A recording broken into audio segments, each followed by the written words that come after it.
আজি শ্বুটিং নাই নহয় তোমাক তুমি আহা আমাৰ এইটো এইবোৰ মূৰৰ পৰা তাত ভূত যোৱাই নাছিল এইবোৰ ভূত যোৱাই নাই আৰে মই ধ্বংস ভাল পাবি হেৰি দেউতাকে এনেকৈ কৈছে ঐ অমল কোনো মাক দেউতাকে নিজৰ ল'ৰা ছোৱালীক ধ্বংস হোৱাটো নিবিচাৰে তই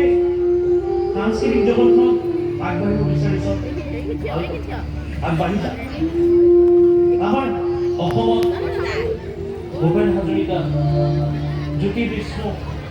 আনকি জুবিন গাৰ্গে বহুতখিনি আগবঢ়াই আমাৰ সাংস্কৃতিক জগতখন বহু উচ্চ অৰ্থত আগবাঢ়ি হৈ গৈছে কিন্তু সাংস্কৃতিকৰ নামত যদি এইবোৰ ভণ্ডামি কিয় কৰোঁ লোকক মাতি আনি আশা দিয়া কৰে আপোনালোকৰ কাম কৰিছে আৰু কোন এইবিলাক মইতো কাপোৰ ক'বলৈ দিব নোৱাৰোঁ মইনো কি কৰিম কোন তই আজি যেনেকৈ গদা কীৰ্তিপুতক মাতি আনে আনি সিহঁতক ঘূৰাই পঠালে আগলৈ তোৰ যদি সিহঁতৰ বিশ্বাস থাকিব লাগিব তাৰ সেই পৰিচালকজন তেওঁ যে আহিছিলে তেওঁ আগলৈ আমাৰ ইয়ালৈ আহিব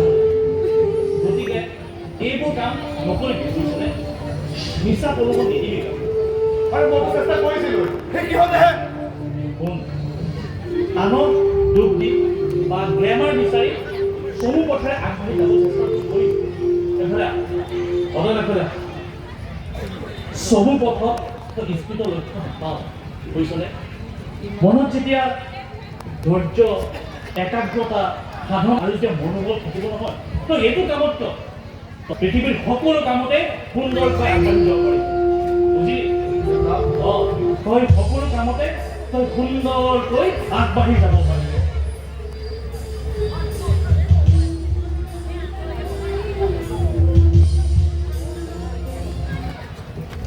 কামবোৰ যি নাট্যগোষ্ঠী সকলো কলা কৌশলী